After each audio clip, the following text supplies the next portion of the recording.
আমাদের সম্মানীয় মুখ্যমন্ত্রীর কাছে আবেদন রেখেছিলেন যে আমাদের গিল্ডগুলোর মাথায় তো ফেডারেশন নেই, তার কার্যকাল ফুরিয়ে গেছে 2025-এর ডিসেম্বর থেকেই। তো ফলত আমরা কিভাবে চলবো সেটা যাতে নতুন সরকার ঠিক করে দেয়। তো যাই হোক, সেই বিষয়ে 8 তারিখে আমাদের 4 জন বিধায়ক আমরা ছিলাম এবং তথ্য সংস্কৃতি দপ্তর এবং সম্মানীয় সুব্রত গুপ্ত সাহেব তিনি ছিলেন। সেখানে মিটিংয়ে বেশ কিছু আলোচনা হয়েছে যাতে ইন্ডাস্ট্রিতে কেউ অরাজকতা না তৈরি করতে পারে, ফিল্ম ইন্ডাস্ট্রিতে যাতে শিল্পী, টেকনিশিয়ান, প্রযোজক, পরিচালক তাদেরকে বিভ্রান্ত না হতে হয়। তাই যেভাবে কাজটাকে এগিয়ে নিয়ে যাওয়া যাবে নিশ্চিন্তে, কেউ না ভুল বোঝাতে পারে, তার জন্যেই একটা প্রস্তাব এসেছে কমিটি। সেই কমিটি এক্সটেন্ডও হতে পারে, তারও অপশান রয়েছে। তার মিটিং সরকার জানাবে। এটা খুব ওপেন এবং খুব কি বলবো, খুব সহজ একটা পদ্ধতি, বিভ্রান্তি যাতে না আসে। অন্যদিকে টালিগঞ্জের স্টুডিও পাড়ায় সৌরভ বিশ্বাসের সাম্রাজ্যের পতন, আর সেখানে হাল ফেরাতে নতুন কমিটি তৈরি করা হলো। 19 জনকে নিয়ে নতুন কমিটি গঠন রাজ্যের তথা সংস্কৃতি দপ্তরের। ফেডারেশন ও গিল্ড সহ যাবতীয় কাজ সুষ্ঠুভাবে করতেই নতুন কমিটি তৈরি করা হয়েছে। কমিটিতে রয়েছেন মুখ্যমন্ত্রীর দপ্তরের অতিরিক্ত সচিব শান্তনু বসু। নতুন কমিটিতে রয়েছেন তথ্য সংস্কৃতি দপ্তরের সচিব সৌমিত্র মোহন। কমিটিতে রুদ্রনীল ঘোষ, রূপা গঙ্গোপাধ্যায়, পাপিয়া অধিকারী, হিরণ রয়েছেন। অভিনেতাদের মধ্যে কমিটিতে প্রসেনজিৎ দেব, যিশু সেনগুপ্তরা রয়েছেন। পরিচালক কৌশিক গঙ্গোপাধ্যায়, সৃজিত মুখোপাধ্যায়রাও রয়েছেন এই নতুন কমিটিতে।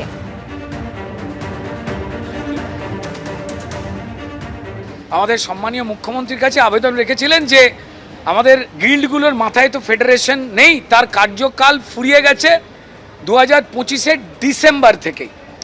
তো ফলত আমরা কিভাবে চলবো সেটা যাতে নতুন সরকার ঠিক করে দেয়। তো যাই হোক, সেই বিষয়ে 8 তারিখে আমাদের 4 জন বিধায়ক আমরা ছিলাম এবং তথ্য সংস্কৃতি দপ্তর এবং সম্মানীয় সুব্রত গুপ্ত সাহেব তিনি ছিলেন। সেখানে মিটিংয়ে বেশ কিছু আলোচনা হয়েছে যাতে ইন্ডাস্ট্রিতে কেউ অরাজকতা না তৈরি করতে পারে, ফিল্ম ইন্ডাস্ট্রিতে যাতে শিল্পী, টেকনিশিয়ান, প্রযোজক, পরিচালক তাদেরকে বিভ্রান্ত না হতে হয়। তাই যেভাবে কাজটাকে এগিয়ে নিয়ে যাওয়া যাবে নিশ্চিন্তে, কেউ না ভুল বোঝাতে পারে, তার জন্যেই একটা প্রস্তাব এসেছে কমিটি। সেই কমিটি এক্সটেন্ডও হতে পারে, তারও অপশান রয়েছে। তার মিটিং সরকার জানাবে। এটা খুব ওপেন এবং খুব কি বলবো, খুব সহজ একটা পদ্ধতি, বিভ্রান্তি যাতে না আসে। এবার মধ্যপ্রদেশ হাইকোর্টে ধাক্কা অভিষেক বন্দ্যোপাধ্যায়ের গ্রেপ্তারি পরোয়ানার ওপর স্থগিতাদেশ প্রত্যাহার করা হলো। একটি মানহানি মামলায় মধ্যপ্রদেশ হাইকোর্টের এই নির্দেশ। পরোয়ানার উপর স্থগিতাদেশ প্রত্যাহার মধ্যপ্রদেশ হাইকোর্টের সিঙ্গেল বেঞ্চের। অভিষেক বন্দ্যোপাধ্যায়ের আর্জি খারিজ করেছেন বিচারপতি প্রমোদ কুমার আগরওয়াল। আর এর আগে ভোপালের বিশেষ আদালত অভিষেক বন্দ্যোপাধ্যায়ের বিরুদ্ধে গ্রেপ্তারি পরোয়ানা জারি করেছিল। 2025-এর নভেম্বরে সেই গ্রেপ্তারি পরোয়ানায় স্থগিতাদেশ দিয়েছিল মধ্যপ্রদেশ হাইকোর্ট। প্রাক্তন ক্রীড়ামন্ত্রী অরূপ বিশ্বাস কি বলছেন সরাসরি শোনাবো। আমি আর কোনো কথা বলবো না, যেটা বলা কোর্টে বলবো। আমি এই বিষয়ে কোনো মন্তব্য করবো না। আমি বলেছি কদিন বলা হচ্ছে সুভাষিস চক্রবর্তী, বলা হচ্ছে কোষাধ্যক্ষ তো সুভাষিস চক্রবর্তী, এটা কদিন পরে বলবো। না, বলা হচ্ছে কোষাধ্যক্ষ সুভাষিস চক্রবর্তী, এই বিষয়টা তো অন্য বিষয়। কতগুলো এই বিষয়টা পরে বলবো বললাম। আপনি যে অ্যাকাউন্টের বিষয়টা বলেছেন, আমি সবকিছুই সঙ্গে আছি। সবকিছু বলতে বাস ঠিক আছে। অরুদা সবকিছু বলতে ভালো তৃণমূলের সঙ্গে আছেন না খারাপ তৃণমূলের সঙ্গে? আমি তৃণমূলের সঙ্গে আছি। কোন তৃণমূলে? বাস এখন তো ভাগ হয়ে গেল। তুমি ধরে নাও। না, আমি বলছি মমতা বন্দ্যোপাধ্যায়। অরুদা এই দেখো, এক মিনিট। অরুদা একটাই প্রশ্ন, কোষাধ্যক্ষ হিসাবে আপনি যে চিঠি পাঠিয়েছেন সেই চিঠি কেন পাঠালেন? এবং বলা হচ্ছে সুভাষিস চক্রবর্তী। এই বিষয়ে কদিন পরে কথা বলবো, তার আগে কোনো কথা বলবো। আমি কোনো কথা এই বিষয়ে বলবো না। না অরুদা, এইটা তো সাবজুডিস না। আমি বললাম তো, আমি এই বিষয়ে কোনো মন্তব্য করবো না। ব্যাস। না মানে এইটা তো সাবজুডিস, এটা তো অন্য বিষয়। অরুদা, এটা চিঠির বিষয়। অরুদা, যে বিষয় জানতে চাইছি একটাই বিষয়, এই কোষাধ্যক্ষর বিষয়টি। আর কোনো বিষয় না। কিভাবে হলো? কদিন পরে বলবো। ব্যাস। আমি তো আগেও বলেছি পরে বলবো। এখন এটা নিয়ে বসে আমি বলবো। কালীঘাটে ফের সিআইডির তদন্তকারী আধিকারিকরা। এবার মমতা বন্দ্যোপাধ্যায়ের আত্মীয়ের বাড়িতে পৌঁছে গেল সিআইডির টিম।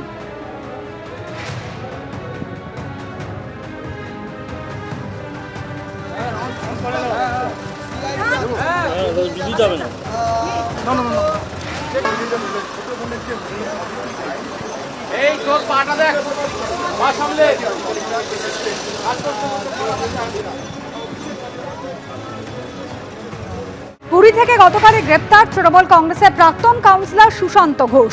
তাকে আজ সকালে আনা হয় লালবাজারে। লালবাজার থেকে আলিপুর আদালতে তোলা হলো সুশান্ত ঘোষকে। গতকালই ওড়িশার পুরীতে কলকাতা পুলিশের স্পেশাল টাস্ক ফোর্সের হাতে ধরা পড়েন সুশান্ত ঘোষ। নিজের মোবাইল ফোন বন্ধ রেখে পরিবারকে মুম্বাই পাঠিয়ে দিয়েছিলেন তৃণমূলের প্রাক্তন এই কাউন্সিলর। পুরী থেকে ভুবনেশ্বরে চলে যাওয়ার চেষ্টাও করেছিলেন তিনি, দাবি এসটিএফের।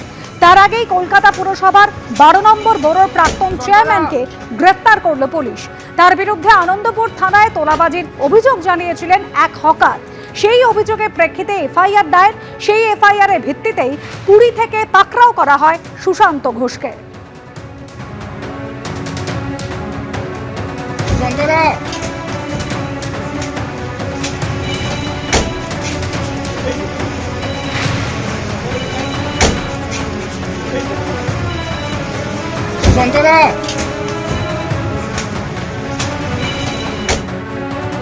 ওই চেয়েছিল অনেক, কিন্তু আমি 3 লাখ টাকা দিয়েছি। কত চেয়েছিল? চেয়েছিল 5 লাখ। 3 লাখ টাকা দিয়েছে? হ্যাঁ, আমি 3 লাখ দিয়েছি। 3 লাখ। কোনো রসিদ বা কোনো কিছু দিয়েছিল আপনার? কোনো রসিদ দেয়নি, কোনো দোকানে রসিদ দেয়নি। কি কারণে দিতে হবে বলেছে? ওই তার না হলে এই 5 ফুট দোকানটা পাবো না। কিন্তু ট্যাক্সের খরচাটা সম্পূর্ণ আমাদের, শুধু জায়গা ডুর ফ্রি। আর ওই যে এপারে যে দোকানটা দেখছেন 5 ফুটের, এটা আমি 3 লাখ টাকা দিয়ে কিনতে হয়েছে আমার। সুশান্ত ঘোষ আমার কাছে 2.5 লাখ টাকা নিয়েছে এই দোকানের পারপাসে। কিসের দোকান? এই যে এই মাছের দোকান। কেন? ওই না হলে দোকান হবে না, তুলে দিয়ে 2.5 লক্ষ টাকা নিয়েছে আমার কাছ থেকে। 2.5 লক্ষ টাকা। কোনো রসিদ বা কোনো? হ্যাঁ, কিচ্ছু রসিদ দেয়নি। রসিদ কোথায়? কি কারণে দিতে হবে বলেছে? ওই মাছ দোকান ওখানে ছিল, তুলে দিয়েছে, এই টাকা বানিয়ে দিয়েছে, দিয়ে 2.5 লক্ষ টাকা নিয়েছে। 2.5 লক্ষ টাকা আমার কাছ থেকে। গরিব মানুষ আমরা না দিলে হবে না, কিন্তু চলে যাও, জয়নগর চলে যাও, এরকম কথাবার্তা। আমরা গরিব লোক, অসহায় পড়ে গেছি, যদি আমাদের টাকা ফেরত দেয় আমরা খুব উপকার হই। এবার আগাম জামিনের আবেদন জানিয়েছেন বিদায়ী তৃণমূল কাউন্সিলর অনন্যা বন্দ্যোপাধ্যায়। আলিপুর কোর্টে আগাম জামিনের আবেদন জানিয়েছেন তিনি। তবে কোন মামলায় আগাম জামিনের আবেদন করেছেন তিনি, জানবো আমাদের প্রতিনিধি আবির দত্তর কাছ থেকে। আবির, দেখো, যেটা জানা যাচ্ছে যে আলিপুর পুলিশ কোর্টে অনন্যা বন্দ্যোপাধ্যায়, তিনি তৃণমূলের বিদায়ী কাউন্সিলর, তিনি আত্মসমর্পণ করে তিনি আগাম জামিনের আবেদন করেছেন। এবং যেটা জানা যাচ্ছে যে 2026 সালে নির্বাচন, অর্থাৎ এই যে বিধানসভা নির্বাচন, সেই নির্বাচন হয়ে যাওয়ার পরে পঞ্চায়েত থানাতে বেশ কয়েকটি অভিযোগ হয় এবং সেই অভিযোগ ছিল বিজেপি কর্মীর বাড়ির ভাঙচুরের ঘটনা। সেই ঘটনার পরিপ্রেক্ষিতে যে অভিযোগ হয়, সেই অভিযোগের পরিপ্রেক্ষিতেই তিনি কিন্তু এই আগাম জামিনের আবেদন করতে আলিপুর আদালতে এসেছেন। এবং এই যে আলিপুর আদালতে তিনি এসেছেন, সেই আদালতে এসে মূলত এই 2026 সালে পঞ্চায়েত থানাতে যে অভিযোগ হয়েছিল, সেখানে তৃণমূল কংগ্রেসের দুষ্কৃতীদের বিরুদ্ধে অভিযোগ ছিল এবং যে অভিযোগ ছিল যে অনন্যা বন্দ্যোপাধ্যায়ের অনুগামীরা তারা এই ঘটনা ঘটিয়েছে। এই পরিপ্রেক্ষিতে যে অভিযোগ করেন বিজেপি কর্মী সমর্থকেরা, সেই ঘটনার সম্পর্কিত তাকে তিনি কিন্তু বিষয়ে তিনি আগাম জামিন জানাতে আত্মসমর্পণ করেছেন এবং আগাম জামিনের আবেদন করছেন আলিপুর আদালতে, এসিজেএম কোর্টে। ধন্যবাদ আবির। মেসিকাণ্ডে 3 বার নোটিশের পর অবশেষে হাজিরা দিলেন প্রাক্তন ক্রীড়ামন্ত্রী। সকাল 9:55 নাগাদ বিধাননগর দক্ষিণ থানায় হাজিরা দিলেন অরূপ বিশ্বাস। 3 ঘন্টা ধরে জিজ্ঞাসাবাদ করা হয় তাকে। 22 জুন ফের তলব করা হয়েছে অরূপ বিশ্বাসকে। যুবভারতীতে বিশৃঙ্খলার জন্য অরূপ বিশ্বাসকেই দায়ী করে গতকালই ইমেল করে মেসির টিম, দাবি করেন শতদ্রু দত্ত।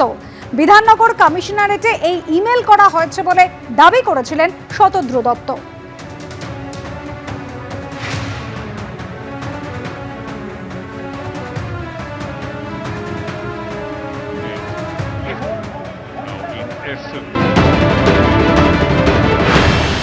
এখন সাবজুডিস, আমি এই বিষয়ে কোনো কথা বলবো না, যা বলার কোর্টে বলবো। যেটা আদালতে রয়েছে, লয়াররা কথা বলছে, বারবার একটা কথাই তোমাদের বলছি, এটা সাবজুডিস। আমি যা বলার কোর্টে বলবো, আর এইটাও বলছি সত্যের জয় হবে। মেসি শুভেচ্ছা বার্তা পাঠিয়েছে ওর মাসতুতো ভাইকে, অরূপ বিশ্বাসকে। যে তুই আমার পেটে এত কাতুকুতু দিয়েছিলি বলেই আমি 3টে গোল দিতে পারলাম, হ্যাট্রিক করতে পারলাম। যাবে, বেশি দিন বেরোতে পারবে না, ভেতরে ওকে যেতেই হবে। মেসির হ্যাট্রিক নিয়ে তো এটাই বলার যে তাদের মতো গুণী লোকেরা ভালো কাজে হ্যাট্রিক করে, আর এই অরূপ বিশ্বাসের মতো পাপীরা তারা অপরাধের হ্যাট্রিক করে। তফাৎটা আলাদা রকম, সবাই জানে। দলের অন্দরের সমস্যার কথা তুলে ধরে ব্যাংকে চিঠি লিখে দলের অ্যাকাউন্ট ফ্রিজ করার আবেদন জানিয়েছেন তৃণমূলের কোষাধ্যক্ষ অরূপ বিশ্বাস। আর এই বিষয়কে কটাক্ষ করে সজল ঘোষ আর রুদ্রনীল ঘোষ কি বলছেন শুনুন। ও লাইন নিয়েছে মোদিজি, একটুখানি লাইনটা একটু ডিফারেন্ট, जब खाने नहीं पाऊंगा तब किसी को खाने नहीं दूंगा, ভালো লাইন। হঠাৎ করে ওই কি ফান্ড টান্ড এইসব ব্যাপারে সই করতে বেরিয়ে এলো। ওই ছোটোবেলায় একটা কথা আমরা শুনেছিলাম, এইটা যেখানে সেইটা সেখানে, তো তেমনই আর কি অরূপ বিশ্বাস প্রমাণ করলেন ফান্ড যেখানে উনিও সেখানে। এইচডিএফসি ব্যাংকের সেন্ট্রাল প্লাজা শাখায় চিঠি লিখে সর্বভারতীয় তৃণমূল কংগ্রেসের অ্যাকাউন্ট ফ্রিজ করার জন্য আবেদন জানালেন তৃণমূলের কোষাধ্যক্ষ অরূপ বিশ্বাস। দলের অ্যাকাউন্টে সব লেনদেন বন্ধ করার আবেদন জানিয়েছেন তিনি। অরূপ বিশ্বাসের চিঠিতে এবার নতুন করে সংকটে পড়ল কালীঘাট তৃণমূল। অরূপ বিশ্বাস তৃণমূলের কোষাধ্যক্ষ হিসেবে ব্যাংকের কাছে আবেদন জানিয়েছেন। দলের মধ্যে ব্যাপক গন্ডগোল চলছে, সাংসদদের অনেকে দল ছেড়ে দিয়েছেন, আবার বিধায়কদের মধ্যে অনেকে বিদ্রোহ ঘোষণা করেছেন। এই পরিস্থিতিতে দলের কর্তৃত্ব কার হাতে থাকবে তা নিয়ে বিবাদ চলছে, ফলে কে ব্যাংক অ্যাকাউন্ট পরিচালনা করবে তা নিয়েও অনিশ্চয়তা তৈরি হয়েছে। এমনকি অরূপ বিশ্বাস তাঁর চিঠিতে দলের অফিসে তাঁর সই করে রাখা ব্যাংক চেকগুলির অপব্যবহার হতে পারে বলেও আশঙ্কা প্রকাশ করেছেন। তাই এই অবস্থায় দলের অ্যাকাউন্টকে সুরক্ষিত রাখতে সমস্ত লেনদেন বন্ধ রাখা হোক, না হলে আরও জটিলতা তৈরি হতে পারে। ফলে যতক্ষণ দলের মধ্যেকার সমস্যার সমাধান না হচ্ছে ততক্ষণ পর্যন্ত সব ধরনের লেনদেন বন্ধ রাখার আবেদন তিনি ব্যাংক কর্তৃপক্ষের কাছে জানিয়েছেন। ওয়াকিবহল মহলের ধারণা, অরূপ বিশ্বাসের এই চিঠিতে নতুন সমস্যায় পড়ল কালীঘাট তৃণমূল। এমনিতেই ভোটের পর দল ভেঙে খান খান। মমতা বন্দ্যোপাধ্যায়, অভিষেক বন্দ্যোপাধ্যায় নেতৃত্ব দলের মধ্যে চ্যালেঞ্জের মুখে। তার উপর এবার কয়েকশো কোটি টাকা তহবিল নিয়েও তৈরি হলো নতুন সংকট।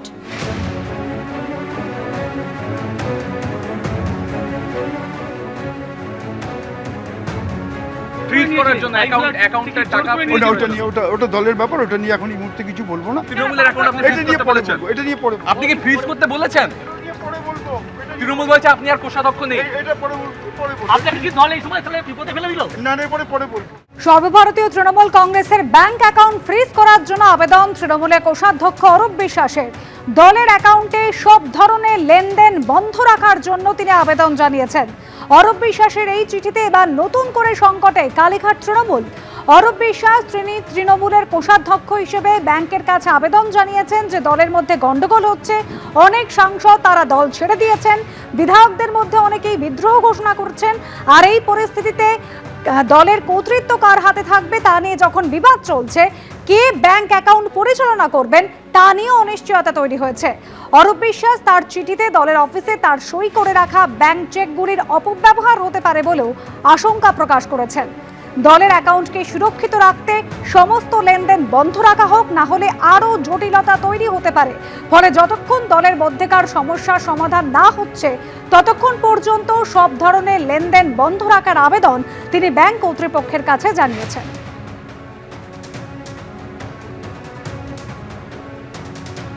অরূপ বিশ্বাস চিঠি দিয়েছেন, তিনি ট্রেজারার ছিলেন।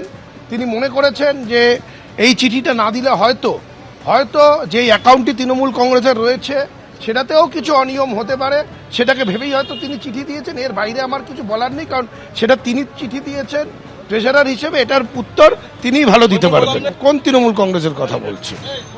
সেই তৃণমূল কংগ্রেস অনেক কথা বলে, অনেক দাবি করে, কিন্তু সেই দাবির সাপোর্টিং ডকুমেন্ট হতে হয়। সেই ডকুমেন্টগুলো অধিকাংশ সময় দেখা যায় যে এরকম কোনো সাপোর্টিং ডকুমেন্ট থাকে না, তারা মুখেই বলে যাচ্ছে। আমি জানি না, টাকা পয়সার ব্যাপারটা আমরা যেহেতু দেখি না, মানে কোষাধ্যক্ষ বলুন বা কোনো সাইনিং অথরিটি বা আমরা সেখানে কেউ নই, বা পার্টির ফান্ড ইত্যাদি ব্যাপারে আমাদের কোনো জানকারিও নেই, ভূমিকাও নেই। অরূপের সঙ্গেও আমার কথা হয়নি, ব্যাংকের সঙ্গেও কথা হয়নি, আর গোটা বিষয়টা আমি এবং এখানে যারা আছি তারা কেউ জানি না, ফলে বলতে পারবো না। তো যিনি যদি কেউ বলে থাকেন তিনি বলতে পারবেন, ব্যাংক বলতে পারবে, আর বিষয়টা যারা দেখেন বলতে পারবে, আমাদের ওটা এখতিয়ারই নেই, ফলে আমরা এই বিষয়ে কোনো মন্তব্য করব না। এবিপি আনন্দ, এগিয়ে থাকে, এগিয়ে রাখে।